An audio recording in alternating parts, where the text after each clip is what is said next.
Never mind about that. I had a poxy day, a really poxy day, right? I've got this mate, right? He's half Scottish, half Puerto Rican, right? My mate Cameron Diaz, right? He phoned me up. He phoned me up and he said, me and Brad, right, Pitty, we're going to go and see Korn. I thought, fine, fantastic, because I like a bit of heavy music. Seriously, I like it when it kicks in, bit of speed garage. Went round, they went down to Kentucky and sat there staring at the Korn on the cob like that in the window. Where's the pleasure there? It's absolute rubbish. Anyway, thanks for coming round. I've got a few things. Oh, look, she's at it again. Look, bless her. Bless her. She keeps hinting. Like, look. She keeps, like, doing this little hint like this. Like, will you, won't you? Do you get it? And I'm going to have to write them. Look, Dame Thora. A, you're too old. And B, you know, you're just not my... This is very nice. This was rather poignant there. A little gift sent to me. Indira Gandhi sent me that, which is very sweet. And what you do is you put a little plant in the head there like that, and it glows and it blossoms. It's very, very dear to me, that. Oh, God, I've dropped it. Here's a nice little... Now, this is very good, right? Say you've got this. Say you've got a girlfriend, OK? Just imagine for a split second. You've got a girlfriend, and you want to marry her. She don't want to marry you. I want to marry you. I don't want to marry you. Here's what you do, right? Get a ladder, put it outside her bedroom window, right? And then, as you're saying goodnight to her, say, a cup of tea, darling, just get a couple of drops of this, slip it in, it knocks her out. You can carry her get into her bedroom, carry her away, and look, there you go. Elope with her, you see? There we go. What have we got in here? Look at this.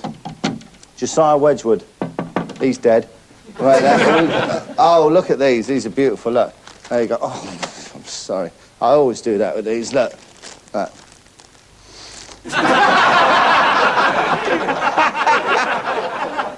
Look. Watch. Oh, done it again.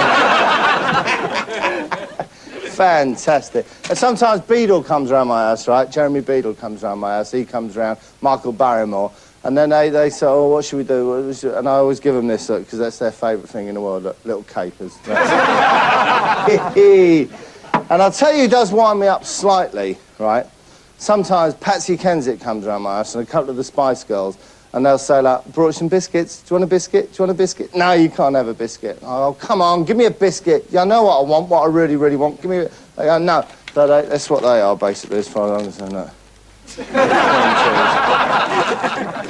Anyway, what we got here, this is my dumb waiter, whereas, you know, my Fanwy, the Welsh, one-legged Welsh woman, she's downstairs, and what we got here is these, right? What I do is I go around the phone boxes, right, and I'll collect these, look. You see? You got them? There you go. There's quite a wide selection of them, like that. And I just bung them in there.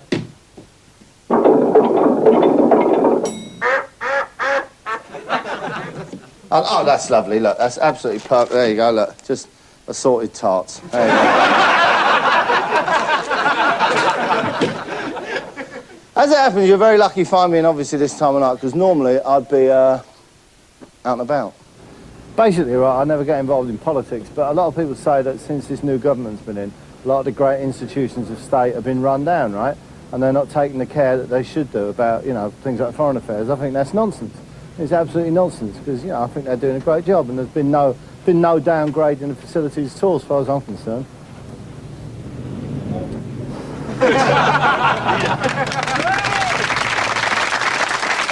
Right. What do I do, right? What do I do most of my life? Make TV programmes, and here's the one I made many, many years ago now, back in 1979. I went down to Norwich, as they call it, Norwich to any normal person, but Norwich, welcome to Norwich, and I made a beauty contest for them, Miss Anglia in 1979, and basically it was one of the most pleasurable weeks of my life, because it was just being in the company of some of the most beautiful women in the Norwich region. Well, what's that supposed to mean?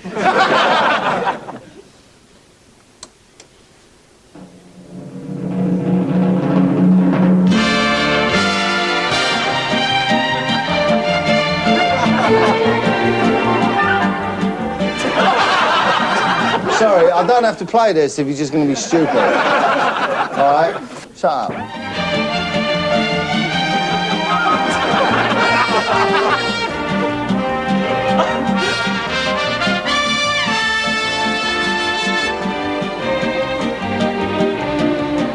One thing I remember about this, though, is that I remember saying to them, oi, I'll tell you this.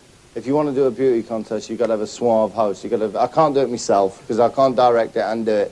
But you've got to have someone. Michael Aspel in them days was very suave. Terry Wogan was very... I said they should bring either Sasha Distel over or the little bloke who used to sing, all the girls I've loved before. Right? But I think we went a step better than even that, ladies and gentlemen, I really do.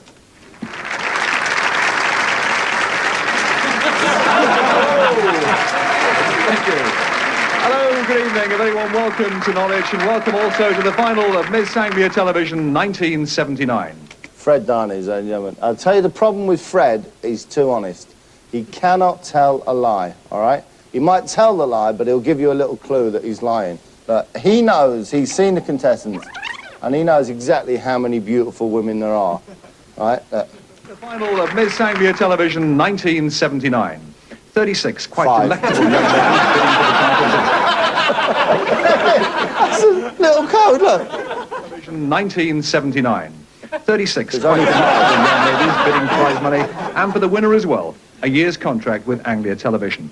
Now, during that year, the winner will travel the length and breadth of the region representing the company, so the judges are obviously looking for charm and personality, as well as good looks. Well, a young... Damn good luck with that, isn't it? Now then, you're going to meet last year's winner, all right? So prepare yourself. Lady who's got an abundance of all those talents is last year's winner of this competition. Welcome her back, if you will, please. Miss Anglia TV 1978, the lovely Danielle Garner. Go on, Danielle, look at that.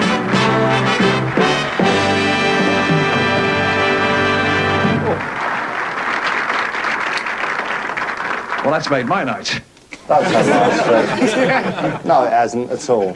All right, now we're going to meet... Obviously, if you're going to have a beauty contest, you need judges. They want me to judge it. I said, I can't direct it, cue him and judge it. So they got a fine selection of people. Who are the judges? Let's now meet them. First of all, from the Daily Mirror. Will you welcome, please, Mike Maloney. Big round of applause. Never heard of him. And now a young lady who's been having problems with her language and... Oh, you know who that is, don't you? Frances Pascal. That's Frances Pascal. So you probably know, you're probably too young. Beautiful French actress. She was in Mind Your Language, Frances Pascal. Absolutely lovely. ITV's Mind Your Language, one of the stars of ITV's Christmas Star Games. Will you welcome, please, the very lovely Francoise Pascal. Shut up. It's Frances Pascal, all right? Our next judge is tall, dark, and incredibly handsome, and I hate him for it. One of the stars of the ITV series The Professionals, actor Lewis Collins. At some point, one of this panel of judges is going to have to go backstage and meet the girls personally. Who would your money be on? Leave it to me, I'm a professional. And then the next one, this is Nicola, right? Nicola Paget, who did this and then was away for a little while. She was a bit poorly, but much better now, written a book about it. Lewis has come, he's doing it. Francoise Pascal, bit of a dopey sitcom she had going. She needed the work. Other guy we've never heard of. Nicola, distinguished actress. Just have a look how delighted Nicola is to have been roped into being a judge at Miss Anglia 1979. Another top star of stage and screen. You've seen her upstairs, downstairs. You've seen her in the title role in Anna Karenina. Soon to star with Ryan O'Neill in Oliver's Story. Welcome the lovely Nicola Paget. Thank you. Yes. Thank you, I'm very happy to be here. I'll be phoning my agent afterwards and telling her just how delighted I am to have been pulled into this. Anyway, they didn't just have the judges and the girls. Obviously, in these things, a big event. We had a lot of entertainment. We had a fantastic singer. They said, get us a singer. I phoned Frank Sinatra. I said, Frank, come and do it. Well, it wasn't actually him on the phone. It was an answering machine. Tom Jones never turned up. Sasha Distel didn't want to know. And in the end, well, I don't mind telling you, ladies and gentlemen, we got Mick Higgins. Fantastic singer, Mick Higgins. Had the big shirt and everything. Only one, he could hold a tune. One problem with Mickey Higgins, a little bit of a... You get a bit sweaty up there. He was very aware of his own personal odour problem, which, you know, it's the lights, it's the heat. Anyway, let's have a look at him.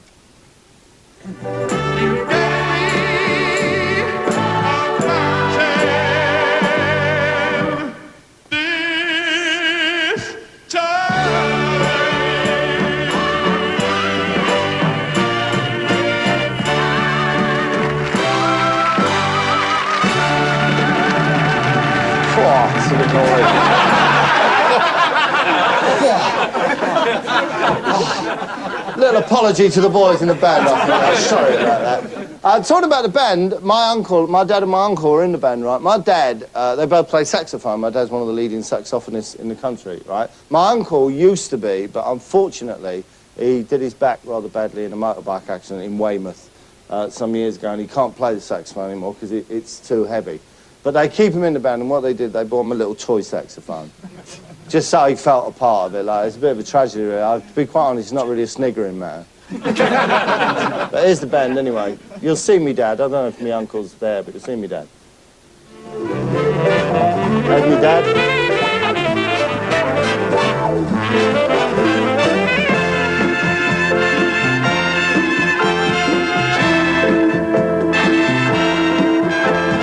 There's my uncle, look. Who's there, look?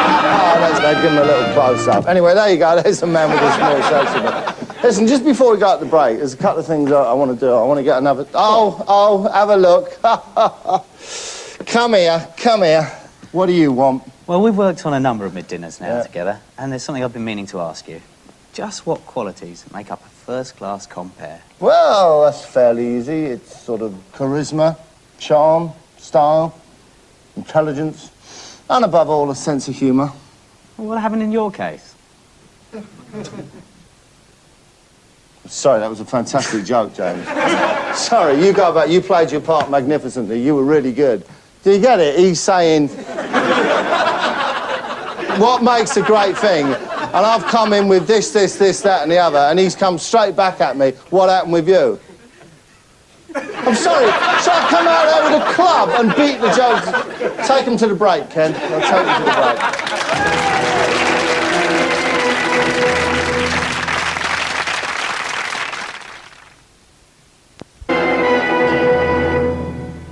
Don't take the piss, right? Let's see all these blokes. This bloke walking down there, all these blokes, right? They don't know, but look. Look, have a look. They don't know what they're doing, look. There's another one here, look, with a briefcase. Have a look at the briefcase, look. You got him? Look. Oh, hello. Oh, he's having a lovely time. We'll go home and have some scones, look. Because look where they are, look.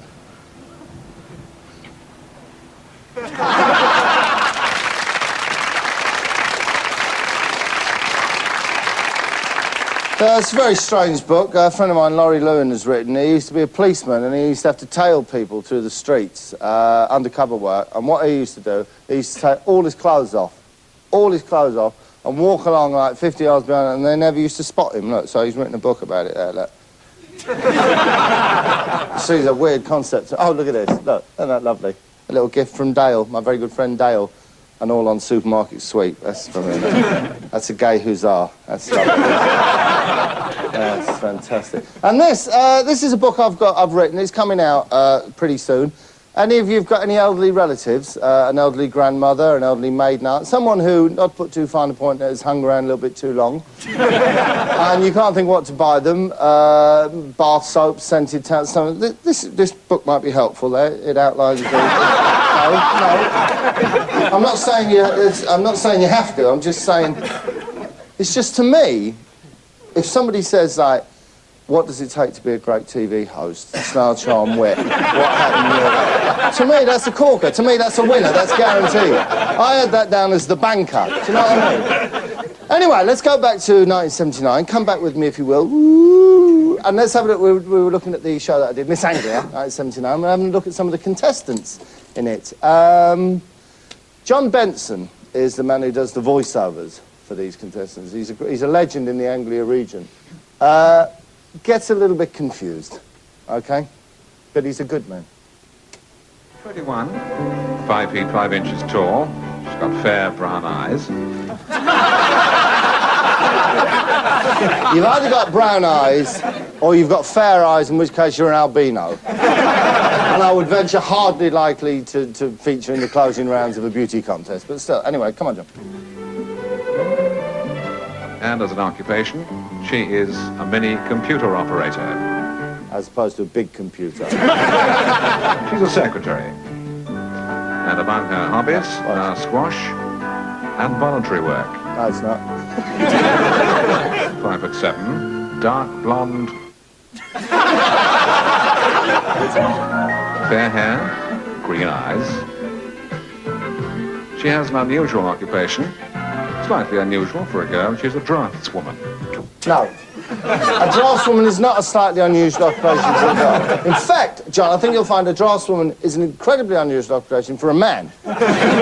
For a woman, it's a completely usual occupation. 5'10", mid-brown hair with blue eyes, and she's a punch operator. Yeah. She'll give you a dig. Got dark brown hair with green eyes, and she's an information assistant. Assistant. So she's 23, 5'5", blue eyes, and she's blonde. Two very unusual hobbies. Right, go on. Two very unusual hobbies. Stamp collecting, water polo. In fact, John, you're wrong, because her hobbies aren't at all unusual for the Norwich region. Goat husbandry and dance.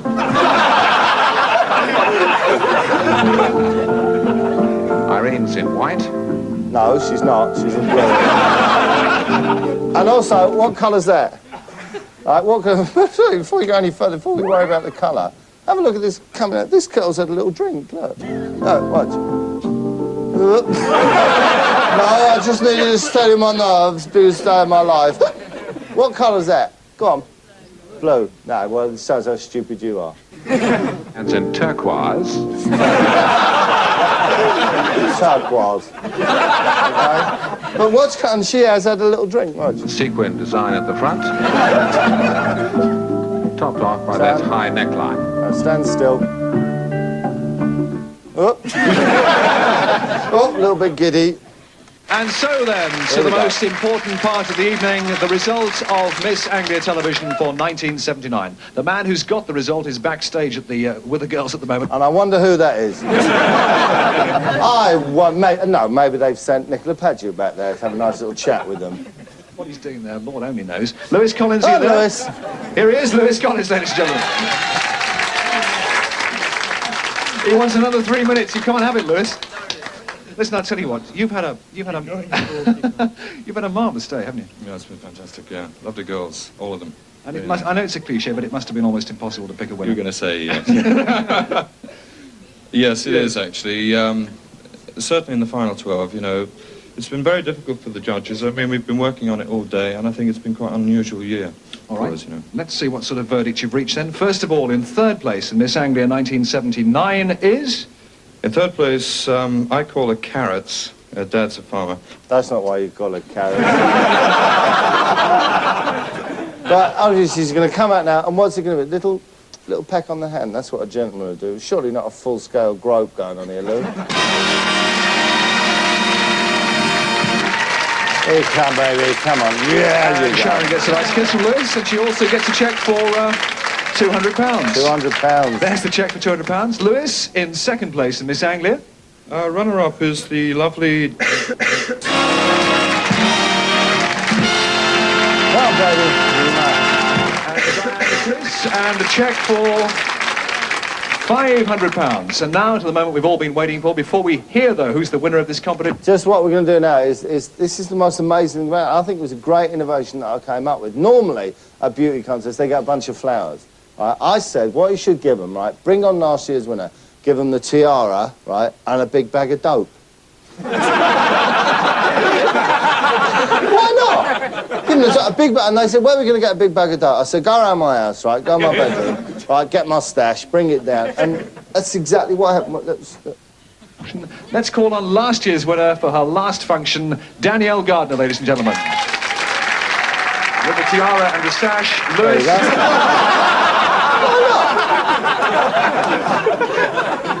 Tell us, please, who is Miss Anglia Television 1979? It is contestant number... Well, I think Mike Maloney should have won it, actually, but Miss Anglia 1979 is Heidi Loschelge. Heidi Loschelge. Just hang on. Look when Heidi comes on. Does this not look suspiciously like Lewis's old woman? Who, like, I've just been out shopping, so I'm back now. It's so... All right, baby, how are you? Don't tell me these two people have never met.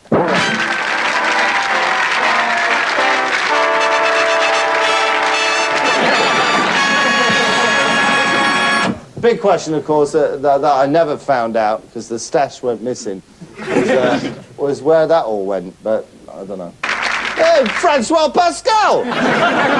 Francis Pascal, look! Yeah, she's got my stash. Listen, back then, right, I know a lot of the younger people think, oh, Lewis Collins, was he supposed to be a sex symbol? Yes, he was. Back then, a guy like Lewis, a guy like me in them days with the big sideys and the I love my little petit paws. We could get, not now, we wouldn't stand a chance now, because I know what you girls like now is something a little bit earthier, a little bit meaner, a little bit of the streets, can I say? Hip, kill, okay? Which is why the biggest lady killer I know now is my mate Kevin. He lives on a little council estate in Kevin, but he's the king. He's the king of pulling girls. Oh, Lord have mercy, I feel come follow me. In a town and in a country. A Captain Curtis, a white boy, you see. Coming in the dance, I'm the dignitary. I just wind up me waist and a sexy girl good. I get out me tail, which is a big massive wood, and it just drop down my leg and I just joke and a whine. This white boy, I am well in a time. Just excuse me, I've got to go and wind up my tail, which is a big massive wood. See you later, fella.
Thank you. Ladies and gentlemen, welcome back to the final of Miss Anglia Television 1979. Now, before I tell you about the 12 finalists in the competition, I feel I just...